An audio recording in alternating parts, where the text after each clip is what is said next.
नमस्कार। एक बार फिर से आप सभी का हार्दिक स्वागत, अभिनंदन आपके इस YouTube चैनल GR स्टूडियो। दोस्तों, जो पिछला हमारा जो सेशन था उसमें हमने पढ़ा था राजपूतों की उत्पत्ति के सिद्धांत। मतलब किस इतिहासकार ने अपना मत क्या प्रकट किया था, उन सब बातों पर हमने विस्तार पूर्वक वर्णन किया था। आज हमारा जो नेक्स्ट सेशन रहेगा, राजपूतों की उत्पत्ति वाला चैप्टर हमारा समाप्त हुआ। आज हम एक नए चैप्टर की ओर आगे बढ़ेंगे। उस चैप्टर का नाम है मेवाड़ का इतिहास। ठीक है ना। मतलब मेवाड़ में किस वंश का शासक था, क्या उनकी विशेषताएं थी, वो सारी बातें हम एक एक पॉइंट टू पॉइंट नोट करेंगे। एक बार आपको वापस में राजपूतों की उत्पत्ति के सिद्धांत में एक जो अग्निकुंड का सिद्धांत था उसका मैं आपको रिवीजन करवा देता हूं।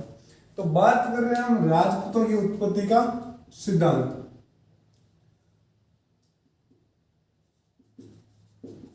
राजस्थान का इतिहास, और इस राजस्थान के इतिहास में बात कर रहे हैं राजपूतों की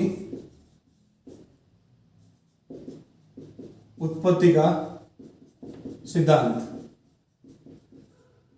ठीक है दोस्तों, टॉपिक चल रहा था हमारा राजपूतों की उत्पत्ति का सिद्धांत। इसमें हम बात कर रहे हैं अग्निकुंड का सिद्धांत। अग्निकुंड का सिद्धांत, ठीक है ना। वैसे आपको मैंने पूरा समझा दिया था, लेकिन एक बार रिवीजन करवा देता हूं कि इस अग्निकुंड का सिद्धांत मोहम्मद नरसिंह ने पृथ्वीराज रासो नामक ग्रंथ की रचना की थी। ठीक है ना। और ये इसकी रचना किसने की थी? उसके पुत्र झलर ने पूरी की थी। और ऋषि वशिष्ठ ने आबू पर्वत का सिरोही आबू पर्वत पर एक यज्ञ किया था। ठीक है ना। उसमें से 4 जातियां निकलती, कौन कौन सी? पृथ्वियार, परमार, चालुक्य और चौहान। चालुक्यों को सोलंकी भी कहा गया और चौहान को चौहान भी कहा गया। ये 4 जातियां उत्पन्न हुई थी, और इन 4 जातियों की उत्पत्ति के आधार पर बताया था कि राजपूतों की उत्पत्ति है जो अग्निकुंड सिद्धांत पर आधारित है। ठीक है। तो आज हमारा जो नया सेशन है वो शुरू होगा मेवाड़ का इतिहास। ठीक है। बहुत ही इंपॉर्टेंट है परीक्षा की दृष्टि से और इतिहास की दृष्टि से भी बहुत इंपॉर्टेंट है। ठीक है ना। बिल्कुल आपको मेवाड़ की उत्पत्ति आपको कंठस्थ तरीके से याद कराने की जिम्मेदारी मेरी रहेगी। बस शर्त यही है कि आप मेरे साथ बने रहे। ठीक है ना। तो शुरू करते हैं मेवाड़ का इतिहास। मेवाड़ का इतिहास, ठीक है। इस मेवाड़ के इतिहास में हम सबसे पहले बात करेंगे कि इस मेवाड़ का जो सामान्य परिचय है, उस पर एक बार हम विस्तारपूर्वक जानकारी हासिल कर लें, ताकि हमें पता रहे कि ये मेवाड़ कहाँ से है, इसका प्राचीन नाम क्या है, इस वंश मतलब किस वंश ने यहाँ पर शासन किया था, उस वंश के जो कुल देवता है, कुल देवी है, मतलब सामान्य बातें हमें पूरी रूप से याद होनी चाहिए। ठीक है। तो ये मेवाड़ आपको बता दें, ये मेवाड़, ठीक है। इस मेवाड़ का प्राचीन नाम और प्राचीन नाम भी कहां में? महाभारत काल में। कहा? महाभारत काल में। महाभारत काल में इसका क्या नाम था? सीवी जनपद। क्या था? सीवी जनपद। यानी महाभारत के काल में इस मेवाड़ के क्षेत्र को, जो मेवाड़ का क्षेत्र है हमारा, उस क्षेत्र को क्या कहा गया है? सीवी जनपद। और इस सीवी जनपद की राजधानी क्या है? राजधानी क्या है? एक मिनट है।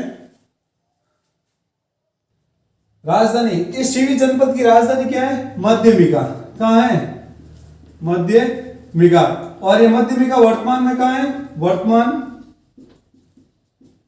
वर्तमान चित्तौड़गढ़। आपको सबसे पहले मेवाड़ के इतिहास पढ़ने से पहले आपको यह जानकारी हासिल होनी चाहिए कि इस मेवाड़ का जो प्राचीन नाम है महाभारत के काल में क्या था? सीवी जनपद। एग्जाम में सीधा आपको पूछ लिया जाएगा कि मेवाड़ का प्राचीन नाम क्या है? सीवी जनपद। ठीक है ना। यह आपको पूछ लिया जाएगा मेवाड़ का जो प्राचीन नाम है सीवी जनपद, उसकी राजधानी मध्यमिका, ठीक है ना। मध्यमिका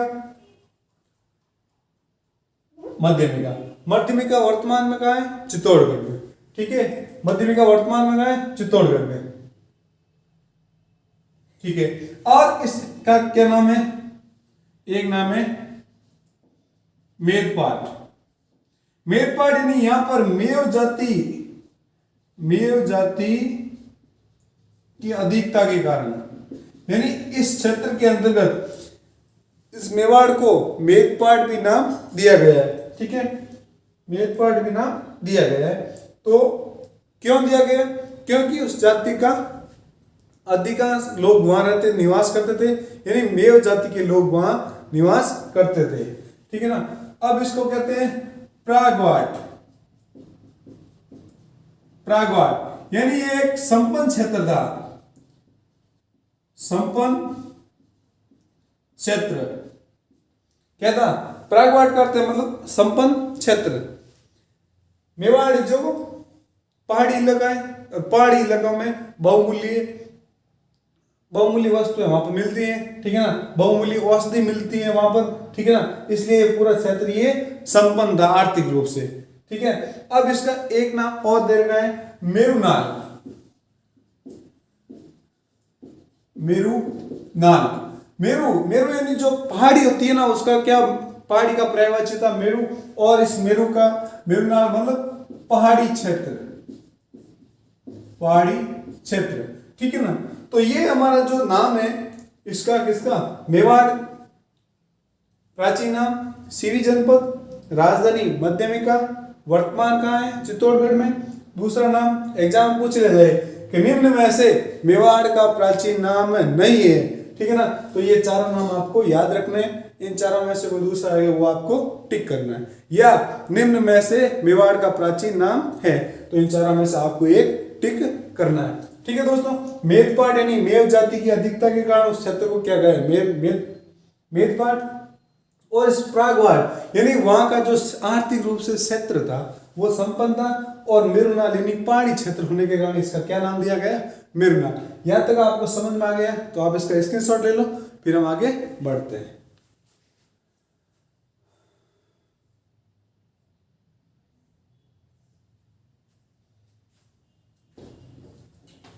ठीक है दोस्तों, बात करें राजस्थान के इतिहास में किसकी? मेवाड़ का इतिहास, ठीक है। और मेवाड़ के इतिहास में सबसे पहले हम बात करते हैं मेवाड़ का प्राचीन नाम। क्या है प्राचीन नाम? किसके समय? महाभारत के काल में। महाभारत काल में क्या नाम है इसका? सीवी जनपद। क्या है? सीवी जनपद। और इसकी राजधानी क्या है? मध्यमिका, जो वर्तमान में कहां पर है? चित्तौड़गढ़ में। आप ऐसे ही मेरे साथ मतलब दोहराते रहेंगे ना, तो मैं एक चीज को 3-4 बार दोहराता हूं, तो आपको मतलब एक साथ 3-4 बार रिवीजन हो रहा है, ठीक है। फिर आता है मेदपाट। क्या था? मेदपाट, ठीक है। मेदपाट क्यों कहा गया? क्योंकि मेव जाति की अधिकता के कारण। फिर इसका तीसरा नाम आता है प्रागवाट, यानी मेवाड़ को प्रागवाट के नाम से भी जाना जाता है, क्योंकि वो क्षेत्र है वो आर्थिक रूप से संपन्न है। और फिर चौथा नाम आता है हमारा मेरुनाल, यानी इसको हम पहाड़ी क्षेत्र भी कहते हैं, ठीक है दोस्तों। यहां तक आपको समझ में आ गया होगा मेरे हिसाब से, ठीक है ना। समझ नहीं आया होगा तो आप एक बार और इसका रिवीजन कर लें, ताकि आपको आसानी से समझ में आ जाए, ठीक है दोस्तों। अब हम बात करते हैं, मतलब नाम हो गया इसका, ठीक है। अब आगे की बात करते हैं, एक मिनट है। अब हम आगे की बात करेंगे। आगे की बात में क्या है? ये जो मेवाड़ है, क्या मेवाड़, इस मेवाड़ उस समय क्या था? राज्य, क्या था? और इस राज्य का क्या है? एक वाक्य, यानी राज्य वाक्य क्या है? जो दृढ़ करता, जो दृढ़ रखे धर्म, राजवाक्य है। जो दृढ़ रखे धीरज ती रखे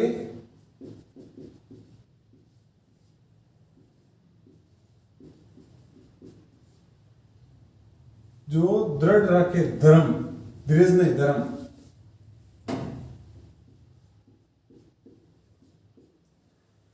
यानी मेवाड़ राज्य का जो राजवाक्य है वो क्या है? जो दृढ़ रखे धर्म, ती रखे करतार।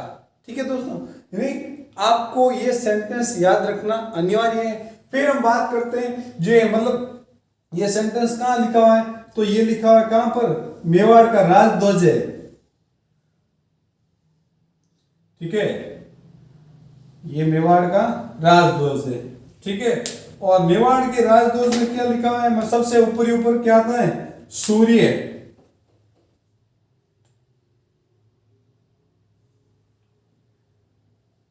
ये आ गया हमारा सूर्य। यानी मेवाड़ का जो ध्वज है, जैसे हमारा इंडिया का ध्वज है, 3 रंग है, केसरिया, सफेद, हरा, बीच में चक्र है। ठीक है ना, उसी तरह ये सूरज चक्र है और यहां पर ये सेंटेंस लिखा हुआ है। ठीक है ना, और इसके जस्ट नीचे, इस झंडे के जस्ट नीचे क्या लिखा है? अतः, अतः। यानी ये 2 शब्द लिखे हुए हैं, कौन सी भाषा के? संस्कृत भाषा के। किस भाषा के? संस्कृत भाषा के 2 शब्द लिखे हुए हैं, अतः, अतः। यानी हाँ हाँ हम तैयार हैं। यानी जो मेवाड़ के जो मुख्य राजा हुए थे वो अपने धर्म के प्रति मतलब इतने वफादार थे कि वो सामना कैसी भी परिस्थिति में वो लड़ने के लिए तैयार थे। ठीक है ना, तो ये हुए। अब इस ध्वज के दोनों साइड एक व्यक्ति खड़ा है। ठीक है,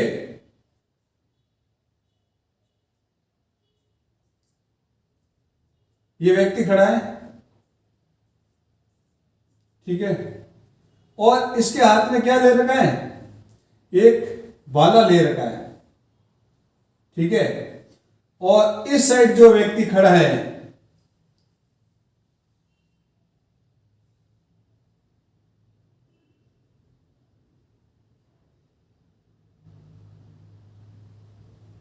ठीक है, इस साइड व्यक्ति खड़ा है जो हाथ में क्या ले रखा है? तलवार। यानी आपको पूछ लिया जाएगा, और ये है भाला।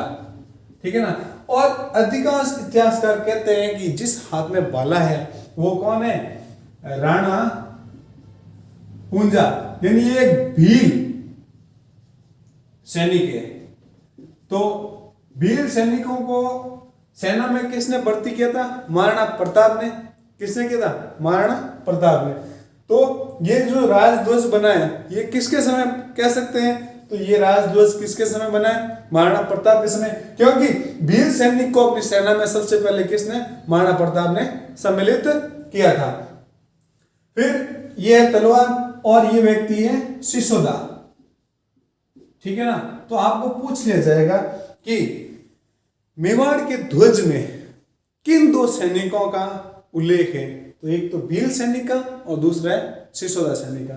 और मेवाड़ ध्वज के नीचे संस्कृत में कौन से 2 शब्द लिखे? तो अतः, अतः। यानी अतः, अतः का अर्थ क्या है? अर्थ अर्थात हाँ हाँ हम तैयार हैं।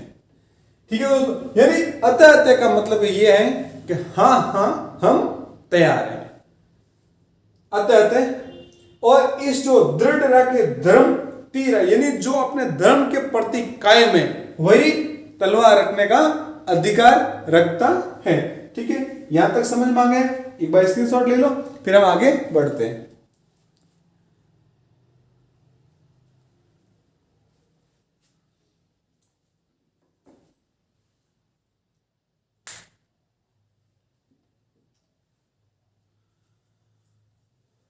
मेवाड़ राज्य का राजवाक्य क्या है? जो दृढ़ रखे धर्म, तीर रखे करतार। ठीक है, ये जो राजध्वज है इसके सबसे ऊपर क्या हुआ है? मतलब अंकित क्या है? सूर्य, और इनके नीचे वो राजवाक्य, और इस ध्वज के नीचे क्या लिखा है? अतः, अतः। और ध्वज के दोनों तरफ एक भील सैनिक है जिसके हाथ में भाला है, और एक सिसोदा सैनिक है जिसके हाथ में क्या है, तलवार। समझ में आ गया दोस्तों? यहां तक समझ में आ गया होगा। अब बात करते हैं मेवाड़ की। हम किसकी बात कर रहे हैं? मेवाड़ की, ठीक है ना। ये हमारा मेवाड़। और मेवाड़ में कौन सा वंश शासन किया था? तो मेवाड़ में आपको पता ही है गुइल वंश ने शासन किया था, ठीक है ना। और इस गुइल वंश की स्थापना, यानी ये जो गुइल वंश है विश्व का सबसे प्राचीन, विश्व का सबसे प्राचीन जीवित राजवंश है जिसकी स्थापना 566 ईस्वी में गुहिल या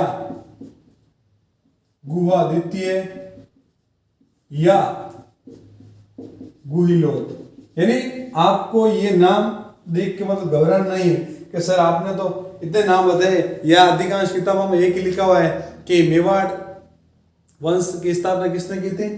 गुहिलोत ने। लेकिन नहीं, गुहिल भी आ सकता है, गुहादित्य भी आ सकता है। तो आपको ये तीनों नाम स्मरण रखने चाहिए। विश्व का सबसे प्राचीन, यानी इस वंश की स्थापना कब होती है? 566 ईस्वी में। और ये जो वंश है हमारा चलता है भारत देश की आजाद, मतलब राजस्थान का जो एकीकरण होता है ना, तब तक ये हमारा जो राजवंश चलता रहता है। और इसमें दो शाखाओं का उल्लेख मिलता है। मतलब कौन कौन सी दो शाखा? एक तो ये मेवाड़, ठीक है ना। और मेवाड़ में दो शाखाएं, एक सिसोदिया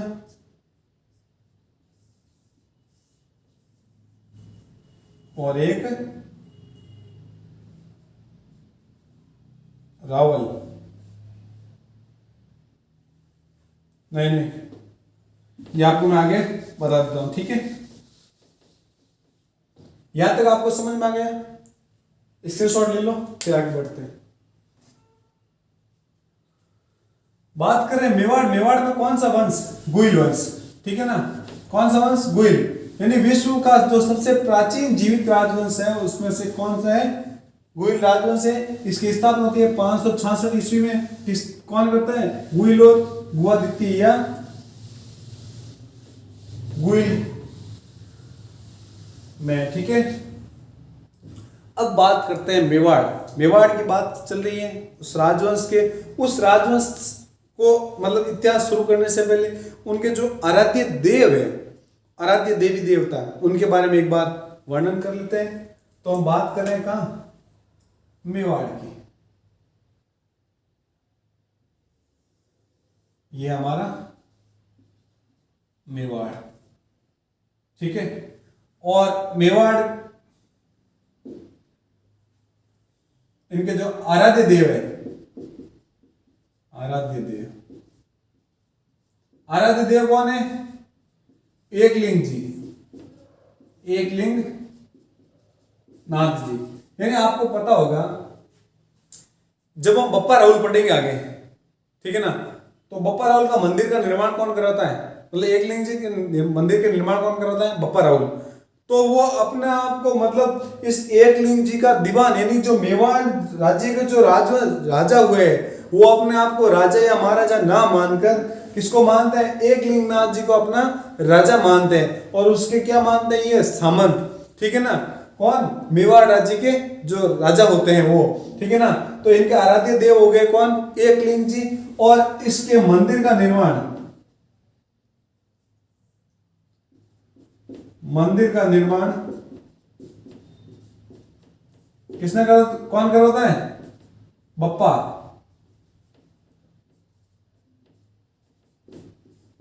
रावल, ठीक है ना। बप्पा रावल इस मंदिर का निर्माण करवाते हैं, ठीक है ना। कहां पर करवाते हैं? कैलाशपुरी में। कैलाशपुरी, कैलाशपुरी वर्तमान में कहां है? उदयपुर। और ये जो मंदिर है, ये जो मंदिर है जो पाशुपात संप्रदाय, पाशुपात संप्रदाय की पीठ से संबंध रखता है। कौन सा? एकलिंगनाथ जी का मंदिर। ठीक है, अब आराध्य देव हमारे कौन हो गए? एकलिंग जी। अब आपको सब पूछोगे सर एक आराध्य देवी और एक कुल देवी क्या फर्क है? ठीक है, मैं आपको समझा देता हूं। आराध्य देवी और कुल देवी, आराध्य देव और कुल देव, इनमें क्या फर्क है? मतलब कुल देव जी जो मतलब हमारे जो प्राचीन समय से जो हमारे जो मुख्य रूप से देवता, जैसे हम घर में किसकी पूजा कर रहे हैं, कोई हनुमान जी की पूजा कर रहे हैं, कोई रामदेव जी की पूजा कर रहे हैं, कोई माता जी की पूजा कर रहे हैं, ठीक है ना। तो जैसे हमारे मतलब माता पिता करते आ रहे हैं, हम उनकी पूजा करते हैं, ठीक है ना। लेकिन मान लीजिए हमारे ऊपर किसी प्रकार का संकट, या हमने मान लो कोई हमारी मनोकामना है, किसी देवता के सामने हम जाके कहते हैं कि मेरा ये काम निकल जाएगा तो मैं ये करूंगा, तो मतलब आपका जैसे मान लो आप गए, आप कि मेरा राजस्थान पुलिस में सिलेक्शन हो जाएगा तो मैं आपके जागरण दिलाऊंगा। मान लो आपके मतलब सिलेक्शन हो जाता है, फिर आप जागरण दिलाते हो वहां पर, ठीक है ना, और उसके बाद आप उसको अपना मतलब आराध्य देव स्वीकार कर लेते हो, ठीक है ना। मतलब आप कुल के जो देवता, यानी आप जिस कुल में पैदा हुए हो उनके जो देवता उनकी पूजा करते हो, बिल्कुल, ठीक है ना। साथ ही साथ आप किसी मन्नत, आपकी मन्नत कोई पूरी हो जाती है, या आपके ऊपर आया हुआ संकट उस देवी देवताओं के माध्यम से टल जाता है, तो उनको हम क्या कहते हैं?